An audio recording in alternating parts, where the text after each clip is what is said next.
And hello, YouTube, and welcome back to another episode of The Zone TV Movie Entertainment with me, your host, Jonathan. Once again, bringing you my thoughts and review for the brand new Stephen King based novel-based film, Doctor Sleep. Now, Doctor Sleep is the sequel to the 1980s Jack Nicholson movie, The Shining. That's right, folks. The Shining is back, and it's different, and it's great, and it's so they kind of like really opened this whole world that was always, when we first watched The Shining, if you ever watched that movie, it was always its own thing. I remember watching as a kid, freaked out, obviously, seeing those little twin girls in the hallway. Sometimes every time I go to a hotel with my family, I was like, if I see little children like twins, yeah, I'm out. I'm out. But as an adult, I rewatched that movie, and they had a re-release in my local theater. So if you ever get a chance to see older movies that you never saw as a child or younger, and you have that opportunity to see it, go check it out. Even if you think the movie's bad or whatever, just get the experience. I finally got to see this for the first time ever, the original Shining in theaters. So I was so excited about the new one. We got Ian McGregor coming back in this movie, and Rebecca Ferguson also is in the movie. And we got this new actress who I am not going to butcher her name because I'm probably going to butcher it so badly. I apologize. Kenzie, and I don't want to mention the last name because I am bad at names. Trust me, I can barely read, so go figure. So in this movie, you have Danny, who's now an adult, who's now he knows that The Shining kind of changed his life. That hotel changed his life when he was a kid. Probably when he was a kid, he didn't really understand it. And as he got older, he started to understand it. And now he's starting to realize he's not the only one out there. He's not the only person who has this gift, this shine, this whatever it is that's out there. And he meets this girl, who's this new girl that, and by the way, she's amazing in this movie. And he meets her, and something happens where she and him are connected. And there are these supposed cult people, well, played by Rebecca Ferguson, who's like this leader of this cult who live off the Shining, power. They take it from people who have the gift. They suck it out of them somehow or kill them to take it. And that's how they stay alive. And then when they get the whiff of this girl who has this shine, but more stronger than anything they ever felt, they pretty much make it upon themselves to track her down, hunt her, try to kill her, and take from her. And then of course Danny gets involved. They have to fight Rebecca Ferguson's character and prevent her from taking the girl's power. When I first watched, I saw this literally yesterday. I had to think about it because there's some things in here I loved. First of all, the whole mythology of The Shining and really understanding what the heck this thing is.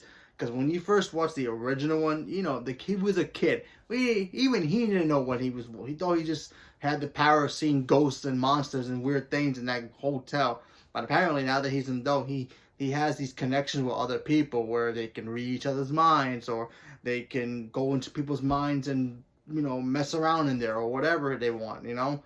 So seeing all that and play out in this movie worked very well. The acting was great. Rebecca Ferguson was good. I have a negative about her character, but I'll get to that in a minute. She was great. She was very determined, very menacing. She looked like bad and all this. And then, of course, we have the little girl. The little girl in this movie killed it. I think she killed it. I'm telling you, normally when you see these little kids in these like horror-based thrillers, sometimes they're scared. Sometimes, they don't understand what's going on. They have to be explained. Hey, you're the chosen one, or blah blah blah blah blah, whatever it is. Nah, in this movie, this kid was like hardcore. Like she knew what was going on. She embraced what she had. She knew what she had to do. She got herself connected to try to figure out how to get in contact with Danny, and they had to do what they had to do. And she pretty much stole the show in this movie, in my opinion, and it was awesome. Now let's talk about Danny. Ian McGregor, obviously Obi-Wan Kenobi himself, he was great. My only problem with his character in this movie, I really wish they kind of gave us a little more with him. He's in the movie the whole movie. I just wish we got some more backstory with him a little bit more. I mean, obviously, yeah, we got to see him. We knew about his backstory as a kid and all this. But I kind of wish we got to see more of him as an adult, him struggling with certain things, and of course the whole having the shine as he, as a, having it. How's he deal with it? It kind of glints through that a little bit and really quickly in the movie, and then it really focused on the girl. The girl was the main focus of the movie. Danny was like the secondary, and then of course Rebecca Ferguson's character was the villain. Now, like I said before, she was good in the movie. My only problem is, for Rebecca, her character was a little bit how can I put this? Not too intimidating. There were some things in here you like. Okay, she's bad. She's gonna be. She didn't do anything.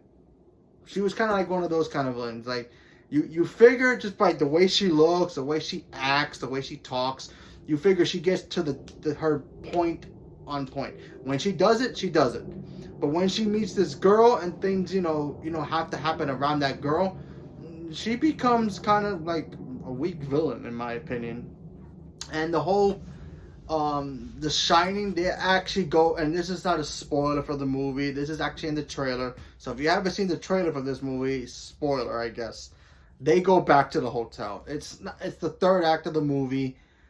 I honestly thought they could have, they didn't need it. I honestly thought that they didn't need the third act. They could have made the third act differently. I just didn't think they needed the hotel. The hotel was there and it did its job in the first one. That's it. You don't need to explain about the hotel again. They shouldn't have just closed that in the first movie, but what can they do? They wanted, obviously probably want more ka-ching if people thought, oh, it's going back into the hotel, yay.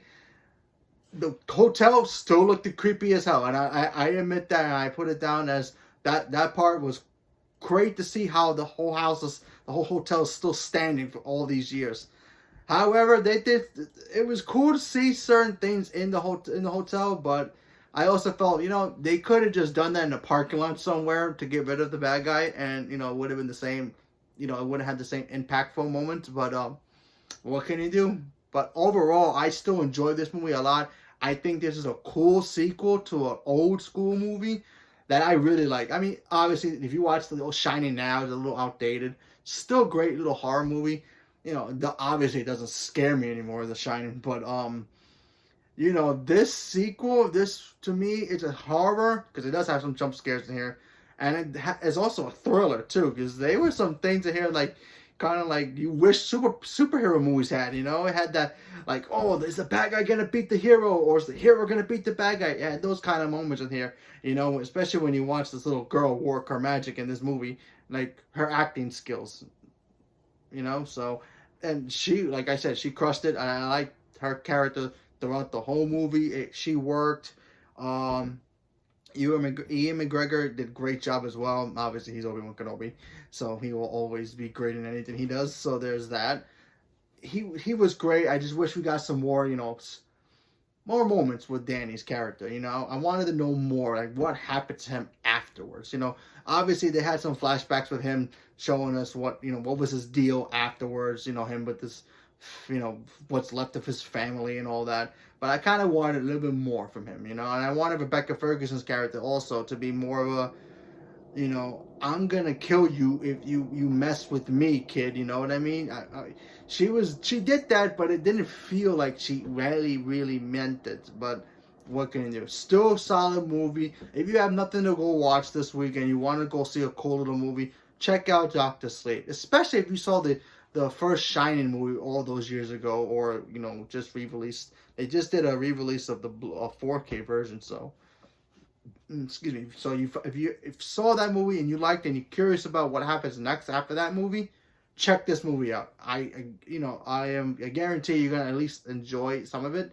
If you hate it, that's cool too. I guess it's not for everybody. I guess, but it's one of those films you have to like really watch. But it does have its slow moments. But when it picks up, it picks up.